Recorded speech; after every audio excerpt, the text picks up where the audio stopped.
There's an infinite number of monkeys out here who want to talk to us about this trip to Hamlet they work out.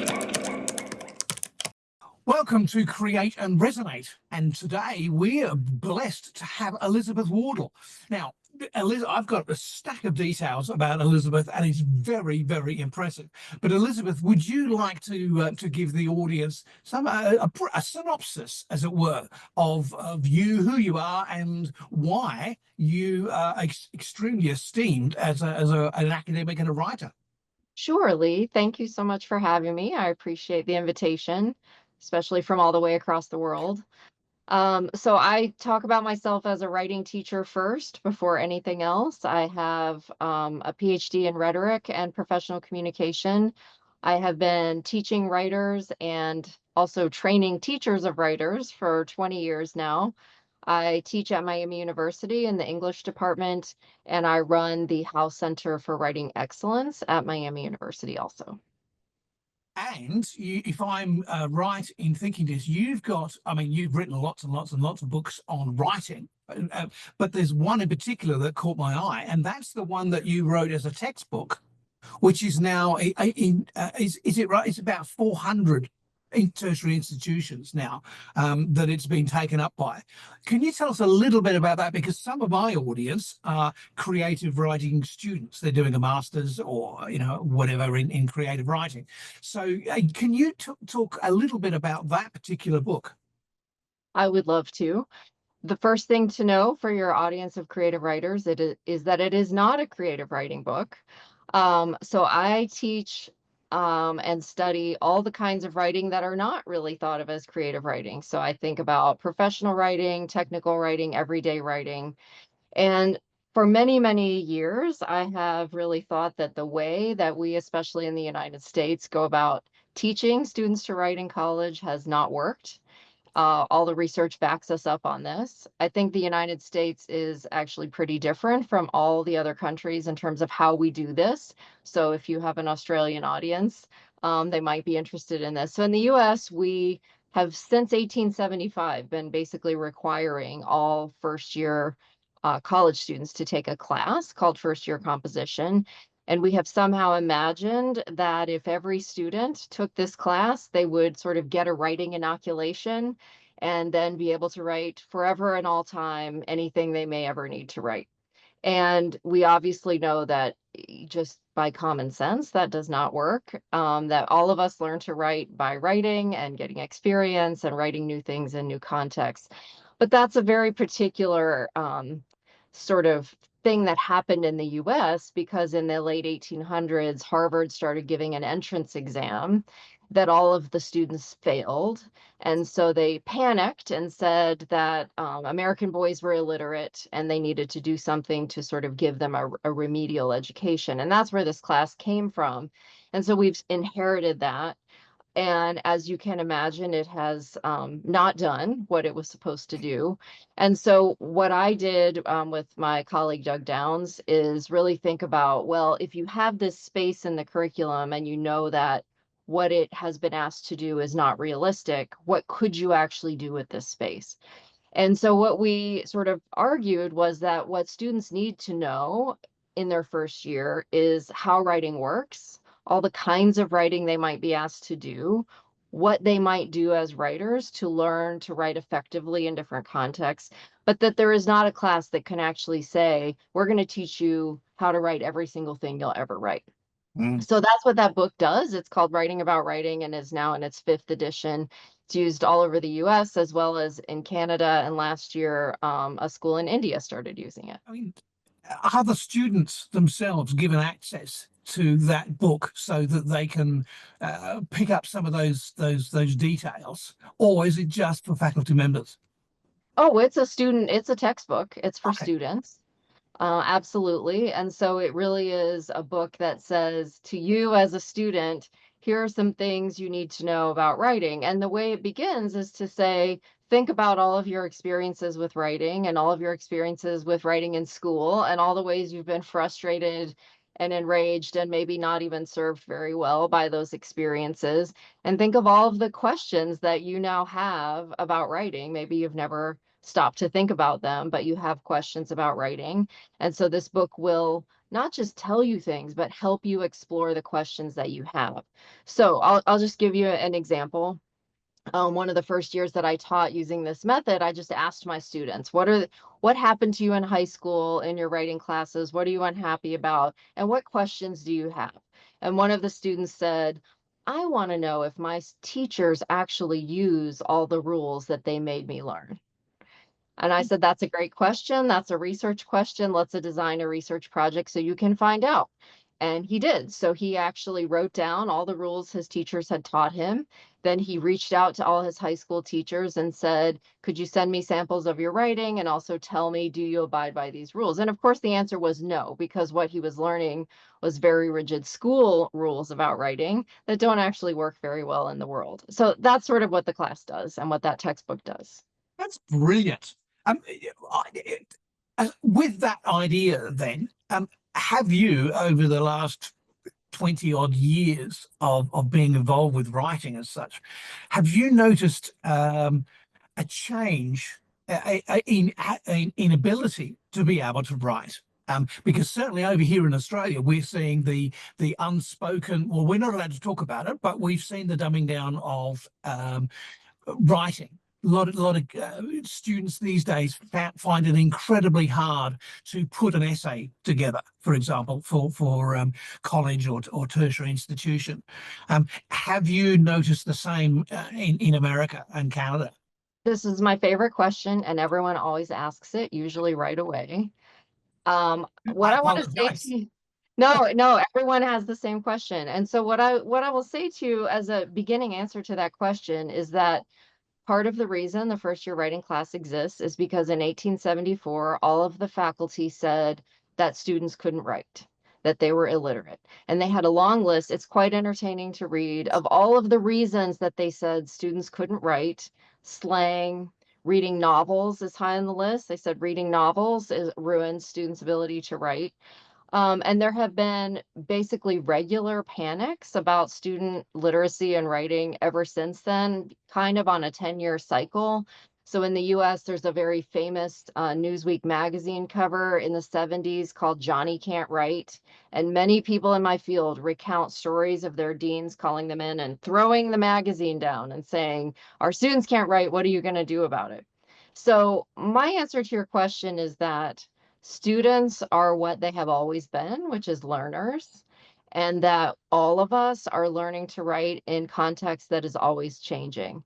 And so I think part of what you're actually noting is that students may be struggling with longer formal texts in particular ways, and partially that may be shut down from COVID. Partially, it may be that we live in a world that is lots of short text, and they're really used, all of us now are getting used to just seeing things quickly and not spending extended time reading and writing. And then also we live in a culture that's about accountability and testing. So I could talk about this forever because I think part of the challenge is that, especially in the US, I think Australia may be similar. We have been through a maybe 30-year cycle where we've been not trusting teachers and not trusting school and saying, teachers need to be teaching to a test and we need to be assessing teachers and students based on the test. And so how do you assess writing? You assess writing via these timed writing tests, which I'm going to say tell you nothing about anyone's ability to write. And so we have sort of a school system that's been responding to that and teaching students formulas and things that maybe are not what they need to know. And then you also have a culture in which we're doing lots of shorter form reading. But we also just have a long-standing history of panicking about student literacy. And I don't ever panic about it because I say students are learners and our job is to teach them. And that has not changed since 1874. To riff off of that, this shorter form stuff. I mean, yeah, I advise companies on how to blog and all that sort of stuff. And yes, the days of 1,000-word blog post are long gone. Now you're looking at 400, maybe 500 max words. But I mean, now, for example, with AI, my Gmail comes up with a little, do you want to rephrase this? And it'll rephrase the email that I write. And I don't know whether to be insulted or whether to be grateful for it to come up with a style that's different. What's your take on this whole AI encroaching into what was traditionally our skill base? Well, again, I will say, as a scholar of writing, that we have a long, centuries-long history of new writing tools being introduced that completely change how we write. So if you think about the invention, initially people were sort of writing on tablets, on clay tablets with a stylus. There's no revision happening there. And then when they invented the pencil with an eraser, suddenly new things were available to people. And then, of course, the printing press, the word processor, all of these things, every time there was a crisis and people were panicking, AI is maybe a little bit more dramatic than some of those tools, although maybe the people who are writing on a clay tablet with a stylus would disagree with us. Um, but I think that AI is a tool and that we will come to learn how to use it in really interesting ways.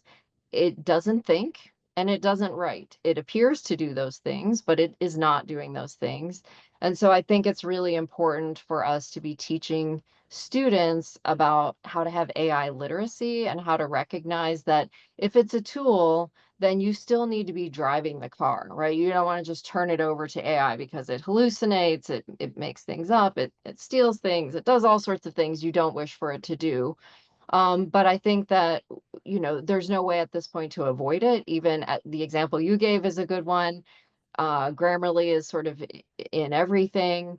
And so I think that all of us are going to need to learn how and when to use it, and also be thinking about things like the effects on the environment. And so is it worth, having it write this paragraph for you, given the amount of water and energy that it takes? That we need to be thinking about that. But I'm not afraid of what it's going to do. I have a lot of faith in human beings and our creative thinking and our need to use writing for learning.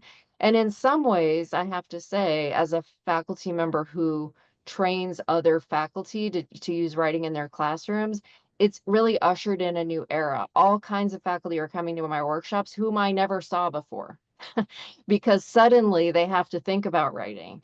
And they say, the essay I've been giving, now AI can write it. What do I do? And so that gives us the chance to say, what do you want students to learn? Why are you assigning writing at all? How do you want them to use writing? And it just invites them to rethink a relationship with writing that maybe they have never thought about before. Mm. Yeah, I mean, I use Pro Writing Aid as my sort of editing tool, and yeah, that's now fully embedded with AI. I'm big on using AI to assist with the creative process, creative writing process. But it's interesting because of where I'm doing my master's at the moment in creative writing. They were extremely, as probably a lot of tertiary institutions were, extremely anti-AI. Couldn't see the value in it. It wasn't real writing. There were a lot of pearl clutches amongst the people who were saying no, no, no, no, no, you should not use this. And as you quite rightly pointed out, it's been like seismic changes have been happening all the time. With the tablet, the quill, the word processor, the printing. It's always been changed. I think AI is sort of like a big change, like the Gutenberg press sort of style or weight, but yeah, it's just a tool. And what I did find interesting is with Grammarly that you mentioned. I'm pretty sure, no, I'm confident that it was Grammarly who announced that they were going to create a checker for tertiary institutions, so you could see whether the writing was written by AI or not. Now we all know that that's got a history of, like, what was it? The Declaration of Independence, I think, was one that was 99% sure was written by AI. I can't see these checkers keeping up with style. Because, you know, you look at Claude, my favorite tool is Claude. It's now just released 3.7, and it's just beautiful prose. It knocks out.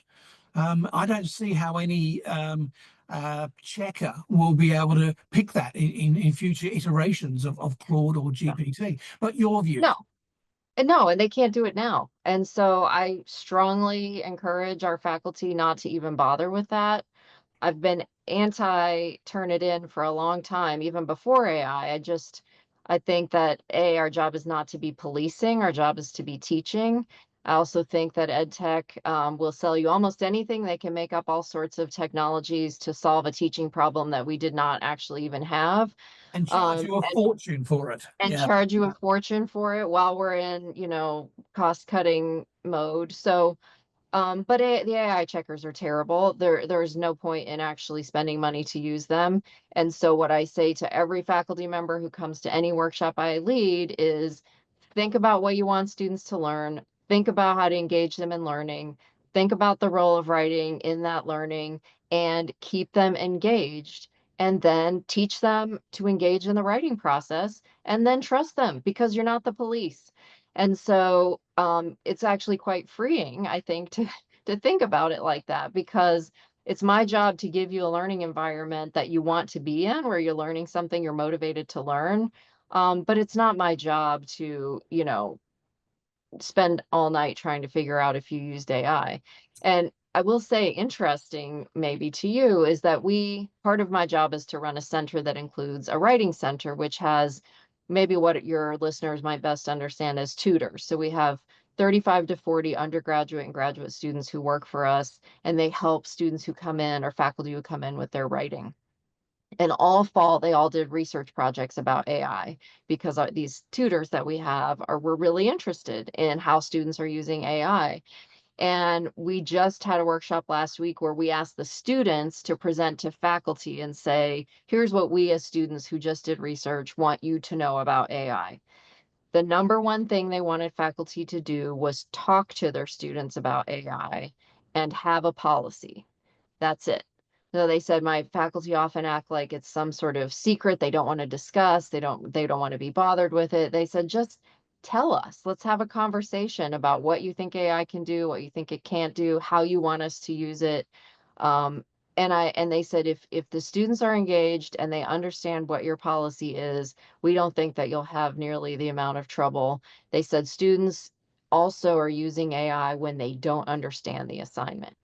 And so give a better assignment and tell them what your policy is, and then you will have far fewer problems and not really need the checker. Yeah, and the output will be much better. On the creative writing, and I appreciate that's not your sort of lane, but on the creative stuff, pseudo write, which is a tool that I use for writing creative stuff in books and novels, they've just released a new engine.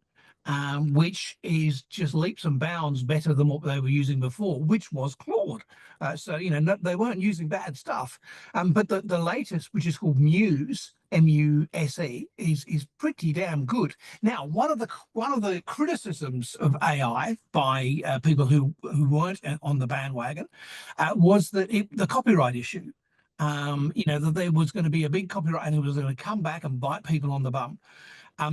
The thing about Muse is that he got writers, novelists and creative writers involved from the very beginning. So they willingly, obviously they were paid for it, but they were willingly giving their material to train Muse. So the copyright problem has gone. And I see that model moving across to the other main platforms as well. Is that something that crosses your mind, that the copyright issue may well go away? Well, you seem more optimistic than I feel about it. I think they've already stolen quite a lot of our work. I mean, just this past week, a lot of people in our field were saying, go look here and see how much of your work the AI engines have taken without your permission. And so I think the ship has sailed on that. And for that reason alone, I don't use AI the way that you just described because of concerns about copyright, privacy, intellectual property, and also surveillance and climate issues. But I think that the challenge is going to be, can our publishers come to some agreement with AI in a way that also serves their authors? And I think that's still up for debate. And I think one of the biggest challenges for us in my field, we really love open access. We've been trying very hard to produce things that are easily accessible to people. And now the result of that is that everything we wrote through open access has been scraped by AI and used to train AI, and none of us got anything for that. So that's a problem, but I don't know how you put the genie back in the bottle. Yeah, yeah. I mean, the pseudo right muse model is such that you, the writer, the creator, own the copyright, you own the IP. They don't have anything, but they've used some writers to train the LLM. Hopefully, yes. I mean, I am optimistic, so hopefully that will resolve itself. But yes, I mean, the genie is certainly out of the bottle, and there's no putting it back. And how, if I look at Amazon, because I mean, you publish through traditional publishers, so I publish through Amazon, because the royalties are a heck of a lot. You've got spread. I don't have spread at Amazon, but I got the royalties. So it's it's a six of one, half dozen of the other. But even Amazon asks you to tick a box, and it won't let you not tick a box with saying, did AI help write this material? And if so, how much and what level did it knock out the whole thing, or did it chapters, or did you have to do lots of editing and all those sorts of questions? And I see that information being released into the public at some stage by Amazon, not necessarily with the author's permission, but I see that as being released. And the writing groups that I belong to, they're all going, no, we're not telling anyone that we're writing in AI, because the audience and the readers aren't ready for that. They think you just walk up to GPT and say, write me a novel or write me a book, and it spits out a book. And we both know that that's not how it works. No. I am curious, given what we just said about the AI detectors really being basically worthless, it's funny that Amazon's asking you that, because whether you say yes or no, how will they actually know? Well, exactly right. But my fear is that they will publish it, even just with a little byline, tiny 8-point font or something, on their website, to say written with AI, or something like that. And certainly where I'm doing my master's, they are very hot on the ethics of AI. So if you're writing stuff, not only do you have to, if you're submitting an assignment, you have to say what prompt you used and what the results were, but you also have to disclose, if you have any written material, like you publish on Amazon or whatever, you have to say that it was co-written by AI. And it's just like, ooh, I don't know about that. And certainly the writing groups that I belong to, they go, nah, not doing that. No. And also, AI is not writing. It's stringing words together, but it's not writing. But yes, I see this as very interesting. And it is funny to hear you talk about being in a master's class, because I do think university faculty are not, on the cutting edge of this, especially those of us in English departments are. What my students are telling me, because I have students in the writing center from every division and every discipline, and they said, the people that are slowest to adopt and most suspicious are definitely the English faculty. So I'd be curious to know, if that's also the case where you are. Yeah, absolutely. I had a huge run-in with the faculty where I'm doing the course about AI, because they just did not understand it and were clutching their pearls and saying, well, nowhere else will you get out. And if you go to another institution, like to do a doctorate or something, they said they won't accept AI. And it's kind of like, well, your boat has sailed on that. AI is out there, and as you say, the genie's not going back in the bottle. So you either come along and work out, and as you go, how to cope with AI in academia, or you just lose students because they won't get involved. It's an issue, because I think this is maybe the first time in my entire academic career where I have seen that there's been something new that every single faculty member in the entire university basically needed to become acquainted with, if not an expert in, while also doing the job they already do. And so the question that we've had is, they can't just stop and all say, we're going to take 6 months off and go take some coursework in AI. They have to keep doing what they're doing. And so part of what we've been trying to do in our center is figure out how to give them some training and experience with AI. And one of the things that we've noticed is part of what we need to do is just force them to open it and use it. Because you think about it in your head too long and you can really just Oh, yeah. spiral out of Yeah, control. absolutely. Yeah. And so when they open it and see what it can do, and, we have this, sort of set of things we walk them through and say, try prompting this or try writing something and then ask it to do this. And I think that really helps them at the very least write a better policy, which is part of what we try to help them do is, you don't know what your policy is. So we're going to help you write one, but how can you have one if you don't understand what AI does? Yeah. And you say no AI, well, it's in your word. It's in, Grammarly is telling you what to do in your email. You can't not use it. Yeah. So you need to get clear on what you mean when you say no AI. And the only way to do that is for you to actually, you don't ever have to use it again, but you do need to try it enough to say, okay, now I understand what it can do. And so that's the sort of training we've been trying to do for faculty because it's all new to them and they're in the middle of teaching students like you who are coming in and saying, well, I've been using it, Mm. I feel like you're behind the times, and they're, sort of thrown back and Mm. trying to figure out what to do. Interestingly enough, that I've had academics from other institutions privately contact me because I'm sort of known in the AI space, AI writing space. Contact me and say, how do I do this? How do I write with AI that comes out with a credible output? But they're contacting me privately. They're saying, they're doing it on their home email rather than their work email. Um, That's fun. so yeah, I mean, the interest is certainly there, but the institution that they belong to is somewhat conservative. So yeah, interesting. And So, it is interesting because some institutions are super conservative and then others are just going all in with no caution at all. So somebody had come and given a talk for us a couple weeks ago and said his university had just said, we're going to be the first AI powered university. And they just signed this multi-million-dollar contract with an AI company. And he, was saying, this might not be wise. Maybe we want to talk about that first. So it seems like we're just all over the place. And it's going to take a while to stabilize, I think. I saw a meme, a photo meme on Facebook the other day, which I thought was brilliant.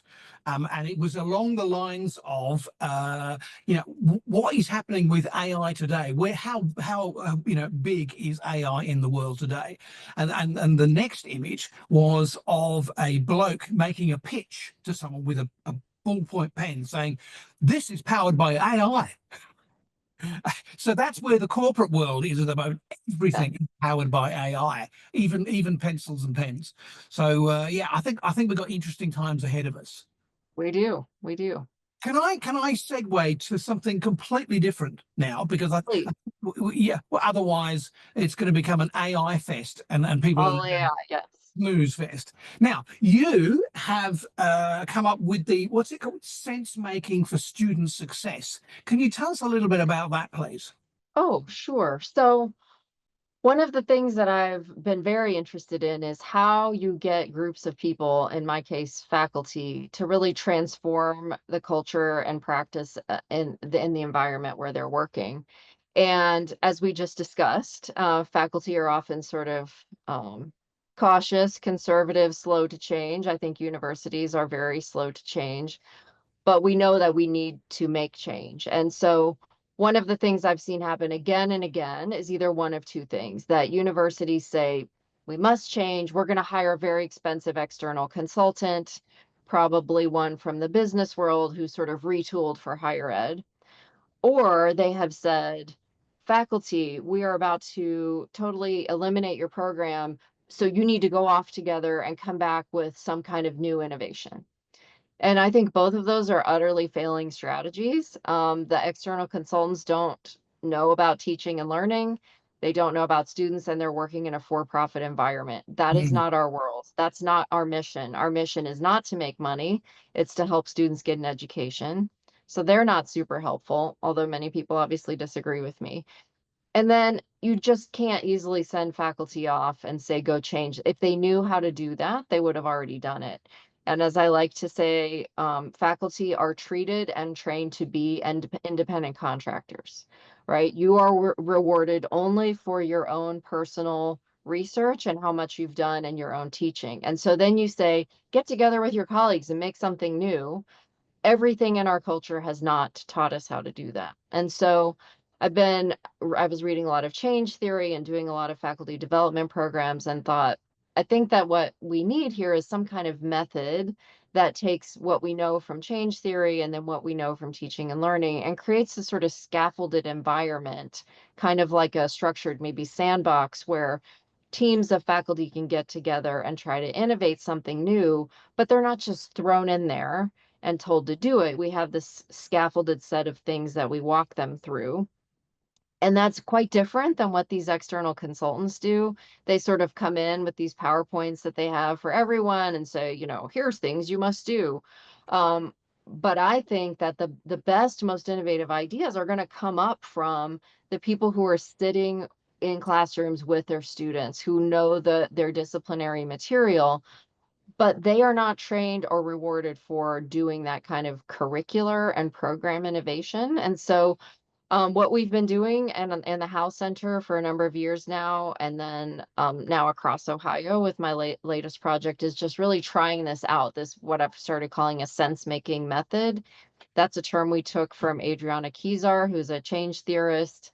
And the idea is that if you want deep change to happen, which is the kind of change to culture and thinking, which is quite different than first order change, which is a change to maybe a practice or a policy. But if you want deep change, then the people involved have to engage in sense making. And that really requires them to think together and actually change their mind about something. And so what I've been trying to do is create these sort of programs and a sort of a toolbox to help faculty get together in teams and take up these problems that they're facing. And so examples might be, particular disciplines or majors are not attracting students anymore. And so we need to rethink, how do we do this work, or do we need to do it across disciplines? Or we notice that we're not serving a particular kind of student, that they're failing out, they're not coming back. This happens a lot with STEM. So I have a lot of STEM faculty who say the first year in any kind of science, technology, engineering, math, they're failing out at an alarming rate. And so when I hear them say that, I think we have a problem with you can't blame the students. If there's something going on, you need to think, how has our environment created this? And so we've been helping them engage in these sense making activities to sort of rethink, change their ideas about learning and teaching, and then make new programs that meet the current moment. And so thinking about, what would student success look like if we could get faculty to do that work? Totally with you on that. I have been working with organizations, with introducing AI into the organization, and boy, does it shake up the culture. But one of the key things that I tell these CEOs and C-suites is that they have to form teams, but the teams that they form must have neurodiverse people as part of the mix, because the neurodiverse can see things that the neurotypical can't. But it's the things that they see, the neurodiverse see, that can transform and change things. But they're most likely, if they are in a team, they're most likely the ones who don't say anything. The highest paid person in the room is the one that says the most. And I get these CEOs to flip that and say, no, make sure that you're neurodiverse.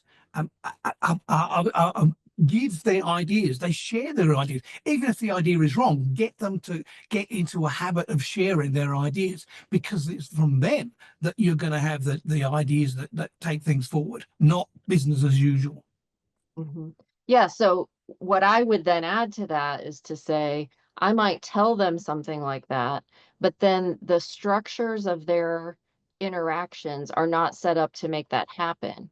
And so part of what we try to do in a sense making event is to set things up totally different than normal. So I like to say meetings, committees, um, all of those things are very bad for any kind of sense making or innovation, because you sit in a room and it happens exactly as you say. The person with the most power does all the talking, and then you leave and nothing new has been discovered. And so what we try to do, I'll give you an example. So we had last year we had a retreat, and I sent out in advance and said, what are the problems you think we need to work on?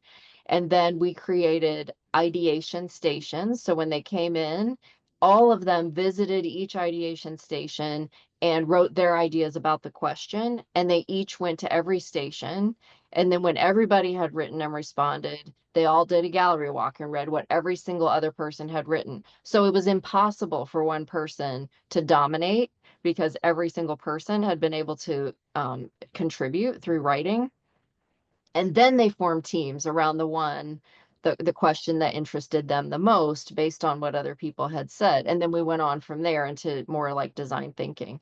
But I think that to overcome the problem you just named, we've got to bust up the way they usually interact with each other. And someone has to do it who's not a member of that group. And so you coming in is really important, because the minute somebody who is an internal member leads the meeting or whatever you're doing, it just reverts to the same old ways of interacting. Hmm. So you kind of have to have an external consultant, even if it's, in the university from a different department. So I like to tell people I can do this for all of them, but not my own department, Yeah. because they can't hear me, and I'm way too involved in their daily Mm. their daily struggles. It has to be someone else. Wasn't it something in the Bible that a prophet is unrespected in their own town, or something That's along it. those Yes, lines? Yeah, yeah. yes. Yeah. Um, a question about writers. I've written some questions for you. What do you believe are the most critical skills that a writer across any genre or discipline? What are those critical skills that they need to develop if they're going to have a long-term success, however you define it? Well, I think the most important skill is to recognize the nature of writing and what it is that helps writers succeed. And that is that writing is about getting things done. Good writing is effective writing, and that all writers need time, practice, and feedback. And I think those are the things that enable them to be successful at whatever it is they're trying to do, whether they're writing a short story or, a PowerPoint or whatever the case may be, is that they tend to think about writing as correctness, not making mistakes, and something they can do quickly without error. And I think in order for them to be successful as writers, they have to put those ideas away and replace them with better ideas, because those bad ideas really get in the way of effective practice as a writer. So, I like to say that if you think that some people are just born good writers and other people are not, and that you're one of those people that was not born a good writer, why would you bother to try? Yeah. Why would you make any effort? You're not going to write, you're not going to revise, you're just going to give up. And so I think the most important, and I won't even call it a skill, I just think that the most important thing anyone can have to be a successful writer is to replace their bad ideas about writing with healthy ones, so that they can engage with all the things that we know effective writers do. I can't remember the writer who said it, but they said writing is really easy. All you do is stare at the blank page until your forehead bleeds. Yes, I'm against bleeding, but I agree that it's, it takes time. And I think the problem is, people tell me all sorts of things about writing when they find out what I do for a living.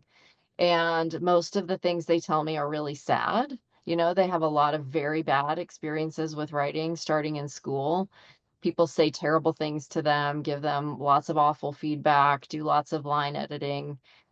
Many people have had writing used as punishment. Hmm. Like, you've talked too much in class, now you're going to write an essay or write on the board again and again, right? We've done a woman in my field did a study on this, and many people had such painful memories to share. And so I just think that one of the most important things we could do as university faculty who teach writing is to help people replace those ideas with healthy ones. And then they can do all sorts of things. And maybe they will never be a novelist, but they might write really excellent memos to their boss, or be able to make a case for themselves when their landlord raises the rent. All of those things are done with writing. Mm. And if people think that they can't write or they're not writers, then they won't even try to engage in those. I mean, you would have come across and read a bucket load of material. For you, any genre, it doesn't matter, any genre. What why is one book successful and another book about the same topic just not successful in the slightest? Why do some go for edition after edition after edition, endlessly, like textbooks, for example? Or why does someone release a book and he just disappears? Well, what's the difference between the two? Well, I think, Lee, if we knew the answer to that, we would both be millionaires. I don't know the answer to that. I just think it's such an interesting question. And I know this is not what you asked me, but I often, when I'm trying to get people to change their ideas about writing, one of the things I ask them to do is say, what was the last thing that you read that you said to someone else? You just have to read this. It was the best thing. And then why did you suggest it to them? And of course, they never say because it was full of correct and complete sentences. That's not why things are successful or memorable for us. Yeah. But then what else does it, is it that makes them successful? I mean, I don't know, but I mean, when I met Ruth, I think I was probably giving the talk I love to give, which is that writing mediates activity, and we use writing and like writing and respond to writing if it gets something done for us. And so the case of books that are really successful, obviously people who are reading it are finding that it is really mediating some important activity for them in a way that some other book is not. And sometimes I'm going to guess that that's about marketing, that it didn't find a readership because the marketing wasn't good, but sometimes there's just something else, and I wish I knew what it was. I mean, it reminds me of the Da Vinci Code. Now, there was very little marketing at first for the Da Vinci Code, and his novels before the Da Vinci Code were, let's be generous and say, average. The Da Vinci Code, academics and critics, just panned it. They hated it. Same as the 50 Shades. But boy, did it sell by the bucket load. So what was it that made these authors billionaires, if not millionaires, and other books just. And yes, if we had the yeah, I'm going to ask ChatGPT later on, see what it comes up with. Good. Yes. Ask it what it thinks. Yeah.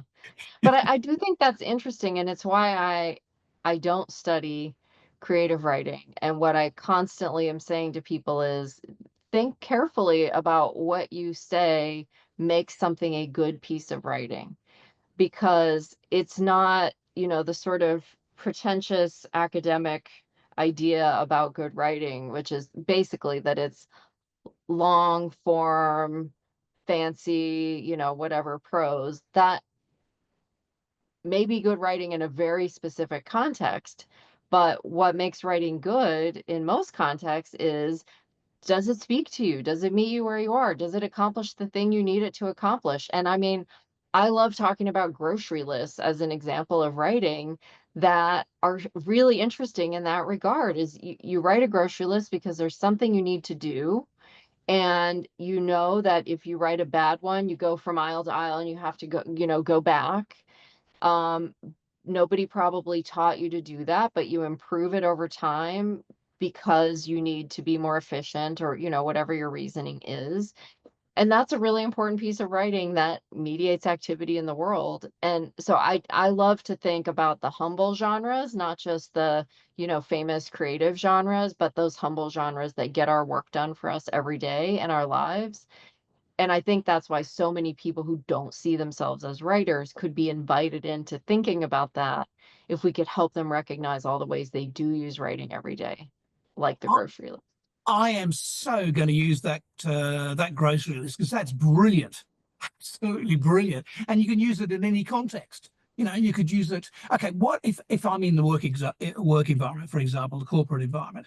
What can I need to get a memo to the CEO, or I need talking points for a presentation by our sales team. What grocery list can I put together that will be memorable so they can remember it? It's in the correct order rather than them going back and forth all over the place, and delivers exactly the outcome that we're looking for. I love that. Thank you very much. I'm going to steal that one. Yeah. Yeah, you're welcome. And we could keep going. I mean, I love to talk about the grocery list because it's also an example of how we give a name to a genre that in actual practice looks all kinds of ways. And so I actually do this where I make everybody in the group bring in their grocery list, and they're all over the place. And so mine is usually scrawled on my hand and then wipe it off by accident. But Mandy, who works for me, has spreadsheets, and she has grocery lists for different groceries to see what's cheaper, and then she tracks the pricing. And then I know somebody else who does his by meal, right? And so he comes in every Sunday and he's shopping by meal. And I think that it's a very interesting way to help people recognize that when you're learning to write a new genre, that what you learned before might not serve you in the new setting. So if you've written a report at one kind of, for one kind of employer, and then you go to another one, they might use the word report, but they mean something quite different. And that it came into those genre conventions because there are things that need to happen in that environment. So just as we make our grocery list do whatever it is that we need to do. So in Mandy's case, save money, in Adam's case, it's because he needs the meals, exactly right every day. The genre conventions are helping us get those things done. And that's a way more interesting way to learn how to write a new genre than to say, oh, there must be rigid rules and now I need to learn them. They come into being to help us get something done, and then they change.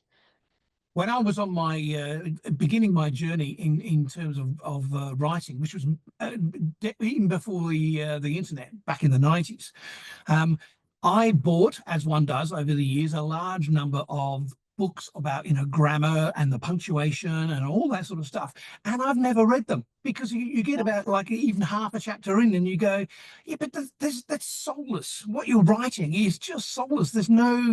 I love sentences that are short and sharp and just like miss out half the words that you could use as fillers, that it's just bang, it's there to punctuate in between longer sentences that are more descriptive. But that's just wrong as far as the grammaticians are concerned. Yeah, well, I agree with you on that completely. I think that the way first of all, there's not one grammar, there's many grammars. And as there are many, dialects, and, they're all correct. They are different. And so I don't think that people need to learn to use grammar in order to convey their message. But there is no perfect or right way. And this is another place that the grocery list is a fantastic example, because in the new book that I have coming out with Wiley in the fall, there is a whole example in here that when you write your grocery list in paragraph form, in perfect, complete sentences, you can't use it. It does Yeah, not help you. yeah. And so, what is correct really depends on what it is that you're trying to accomplish. And so, on the plane, I never like to tell people what I do, because then they say, oh, my grammar, I'm so worried you'll judge me. And I want to say, I'm not even interested in that. I want to know how you use language to get things done. And if you're using it effectively to communicate, then it's working. Right. And so those books are an interesting genre that I assume some people find useful, but I do not. I remember a number of them saying, words along the line of, if you don't do proper grammar, then you're never going to be successful. To which I always think E. Cummings. Yeah. Yeah. Yes. You can automatically think of all the reasons why that statement is incorrect. Yeah. Tell us more then, because this book coming out in September. Tell us more, the premise behind it, and also sneak us some key ideas from it in advance of publication. Sure. It's coming out in September from Wiley, and it's called Writing Rediscovered. 9 concepts to transform your relationship with writing. And if you've been talking to me today, you probably get a sense already of what it's about. But for many years, as you know, I've been thinking about how do you help people change their ideas about writing. I've done that in textbook form. We also have an online writing institute where we've done a similar thing. But the idea here is that everyday people in the world really deserve the opportunity to rethink what writing is and what their relationship with writing is in order to be more effective writers. And so it's around the idea of threshold concepts, that there are sort of 9 transformational concepts about writing that will help you think differently and thus do different things. And so it's all little bite-sized pieces. So I try to say it's something you should sip, not gulp, right? The idea that you sort of work your way through the 9 concepts and then go off in your life after each one and sort of try them out and see if what you do changes, if you can change your thinking about writing. I'm going to throw something controversial in on that Okay, point. Um, great. One thing that I've noticed with American academics versus, say, European or British academics and Australian academics is that if you read an American textbook or American sort of intellectual book, you get to about chapter 5, chapter 6, maybe chapter 7, and you go, hang on a second, you brought this point up 3 times. You're just saying it in different ways. Are you trying to fill in a number of words for the contract?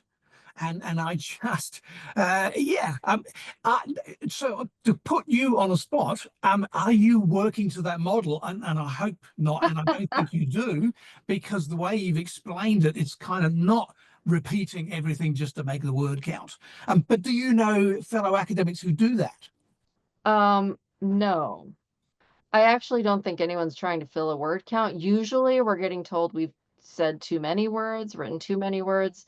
I actually think it's probably an editor problem that people are actually could maybe have learned to say it more briefly, or, you've said it once, that might be enough. Yeah. And academics are just trained to, go on and on. So I am definitely not doing that in this new book. It is not for academics. It's very short. And in fact, the editor came back to me a couple times and said, why don't you add a little more? And I thought, oh, well, I don't want people to get bored and walk away. And he said, no, no, no. I think that they would like to know more. Maybe, maybe tell them a little more.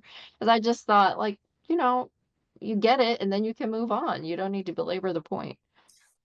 It's interesting. I'm seeing a trend coming, and perhaps this is because of AI. I don't know, or it just be people's attention spans. But the size, the word counts of books are coming down. Whereas, you used to get the 80,000 word tome. Now it's coming down to 60 to 50, sometimes even to 40,000 words. Are you seeing that in America? Um, I have not thought about that. I have not seen that. I think the bigger problem is that we're losing a lot of presses. Yeah. Um, that seems to be the bigger challenge, is that the publishing industry, I think, is just in a real crisis, Mm, which yeah. might be related to the word count issue. Oh, look, I mean, we're the same in Australia. We've got a publisher crisis as well.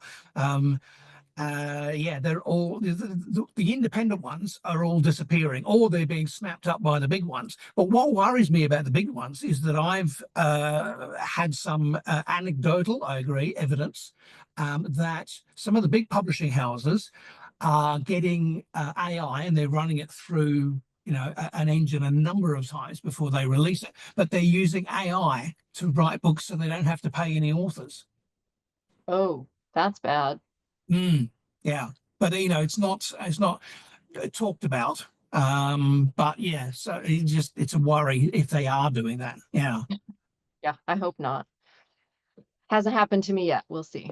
Oh well, fingers crossed. Then okay, let's try another question. If you've got writer's block, which happens to the best of us, how do you get over writer's block? I think it depends on the cause of your writer's block. So, is it actually like a medical writer's block, that you are having real psychological anxieties that are keeping you from writing? Or are you simply stuck? Right? Because I think those do take different responses. So let's go with the you're just stuck kind of thing. I think that there's a lot of things that you can do, and I talk about a couple of them in the book. And one is to just set aside the idea that what you have to do to write is actually sit at your computer and type. You don't have to do that. But what if you tried a voice memo instead? What if you tried paper and pencil? What if you took a walk and then just had your phone out and talked at it? One of the things we try in our writing center when students come in and say they're blocked is say, okay, I will sit here and just write down everything you say to me. So go ahead and try to get your ideas out and I'll write them down and give them back to you. So I think that one of the things to help people who feel stuck is just to recognize that there's a lot of ways that you can get words on a page, and they do not have to always entail you just staring at the page and, as you said earlier, beating your head against it until you're bloody. It shouldn't be that painful. And so this does relate to actually one of the other ideas about writing that I think is really important, which is that writing is social and that you do not have to write alone. You're always writing with words that you inherited from someone else. But in addition to that, you're always writing to someone and you can write with someone. And that might be incredibly helpful for you to sort of get out of your own head and into another way to get your ideas out. A fellow writer who was on a previous episode of this podcast said that he loves going down to the local cafe. He'll stick his noise, headphones on, but he loves going down the cafe because he sees all these people. He sees the interactions. He sees people smiling to each other, and that helps get him to be inspired to get words on the screen. And Yeah. yeah, I mean, it's and you that idea of that you said about just talking into your phone about anything, shopping list, whatever, but just to get words flowing. And over time, those words will start to coalesce into something that you can then use as a jumping point to get you back off the Yes. block that you're in. Yeah, yeah. And I think it's useful for people to know that every writer is different. And if the way that you were taught to write something in school is not working for you, that doesn't mean you're a bad writer, that you may need to try to write in a different way. And so I have a friend who almost doesn't write a single word for months, but it's all happening in her brain. So she's reading, she's thinking, and she can hold a lot of it in her head. And then when she's finally ready, it all sort of comes out. And I think a lot of people would say, oh, she writes really quickly. No, she writes very slowly. It's happening in a way that you can't see.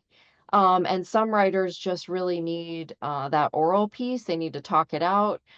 Some people must have a pen and paper because something different happens when their hand is actually moving. And so I often, and at the end of the book, encourage people to try a bunch of different things and then see what works for them and try them all once, right? And then just say to yourself, okay, here's my writer's toolbox. Here are the things that help me. Here are the things that definitely don't help me. So some people have to write around other people, as your friend at the cafe. Some people can't write with any noise at all. And so you just need to learn what it is that works for you. And I think that a lot of times when people come out of school and say, I can't write, I think what they mean is the tools that were given to me in school are not working for me. Yeah. And then they need to know that they have permission to try a bunch of other things. And you can take that concept across to other points of your learning journey, in that you as an individual, you have different styles, you have different things that you like, that you resonate with in the writing world, that don't necessarily work for the person next to you. So I've been drummed in from school days that I'm supposed to love the Bard, but I can't get into his stuff at all. And I pick it up and I get half a page in and I'm going, I don't understand this. Now, I don't know whether that's my neurodiverse brain or whether it's just that he's incomprehensible. And so people go, oh yes, the Bard, having never read it. Right. Well, and again, he wrote to be performed. Mm, And so if reading the plays is painful, that's because it was supposed to be performed. And also, we don't use that kind of English anymore. And mm. so, when I go to our Cincinnati Shakespeare Theater and see Shakespeare performed, I thoroughly enjoy it. But when I try to read it, it's super painful. Yeah. And so I think we all need to recognize that just because we're told that something is supposed to work or be good or meaningful for us doesn't mean that we need to accept that. And unfortunately, when it comes to writing, and in the case you've explained, reading, I think people just feel maybe ashamed to say, that doesn't work for me, or, I didn't understand that. And that's really unfortunate because we won't get better and we won't be able to try new things if we can't admit that didn't work for me for some reason. My local bookshop has a wonderful a table with a sign on it saying, "These are the books that you say you've read that you've ever actually read. Come and buy one." And yeah, the concept. Oh, yeah, it is. I've read War and Peace. Yes, I've read Fahrenheit 451 and Catch 22, and no, I haven't. But I'll go and buy them. So they sit in my bookshelf, never opened. But they sit in my bookshelf. So I'm obviously a literate person, So yeah, I think there's some of that as well. I'm conscious that you have got things to do, and I know Ruth's got things to do, and Ruth has been very quiet and not, sort of said anything, even though I've seen her put her hand up a couple of times saying, "I want to say something." But Ruth, your next cab off the rank for the next episode of this podcast. What are we going to be talking about? Well, we've learned from Liz Wardle how to name what is called a threshold concept, which we have done so in our book coming out May 6th called The Motivated Speaker. So we've taken her brilliant expertise, mentoring, and friendship and turned it into a guide for speakers in defining, or at least naming, organizing, I should say, what you need to understand in order to be a great communicator. So what you need to understand while speaking. Most people can speak. The question is, how can you speak well? Liz has helped us to really solidify that our practice is in coaching speakers. Our curiosity was, how can we do better for them? And this book is the answer to that question. So that's what we'll be doing next. I have thoroughly enjoyed this conversation, which is why I didn't interrupt. And I could listen to Liz all day long. I want to know when you raised your hand though, because I was I trying don't not to think I look did. at you. I think I scratched my Okay, okay. I don't think it was like Oh, I took a few notes. I thought you were going to rip into her and say, "I utterly, you are so wrong, Liz, so wrong." But obviously, Oh no. my gosh, there are many things that I would say to Liz Wardle that is not one of them. Liz, we're coming to the end. I would love it if you've got some sort of advice or something to say, not just to the creative writers, but to any writer of shopping lists or whatever. What words of wisdom can you pass? Because I'm sure it's going to be words of wisdom. It's not going to be fluff. But what words of wisdom can you pass on to a baton you can pass on, as it were, to writers? That's a high bar you've just set. How Okay. about this? How about make sure to draw the kind of potato you want? Just don't write it out. I love that example. Is it a red potato? A yellow potato? Yes, I gave Ruth some examples in a talk I gave of a woman on the internet who wrote a grocery list for her husband and then drew examples of what the potatoes look like that she wanted him to come home with. Very wise. In case Yes. he had apparently never seen a medium-sized potato before. So my main advice is actually maybe to a broader audience, especially to people who may not even think of themselves as writers, to say you are a writer because you use writing all the time in your daily life, and you should recognize that the things that you write have value, even if they are not published and they're not called, literature, that they have value, and that's what makes the world go round, is the kinds of writing that you do, and that you should see yourself as a writer and recognize that writing is hard for everyone. So don't be ashamed if it's hard for you, and that it takes time and practice and feedback, and that is true forever. So you will never stop needing to learn new things about writing. And that is true for me. It is true for Ruth. It is true for you, especially when you try to write something new that you haven't written before. And so embrace that and call yourself a writer and really explore all of the ways that you can use writing to mediate the activities of your life. And on that point of, it's a lifelong journey. It's not just a one-off. When I was 63 years of age, just a few years ago, and I was at the beginning of this master's course that I'm doing, it suddenly, I realized, because I was doing, quite well with the assignments, and it suddenly occurred to me, I'm actually a writer. I'm a creative.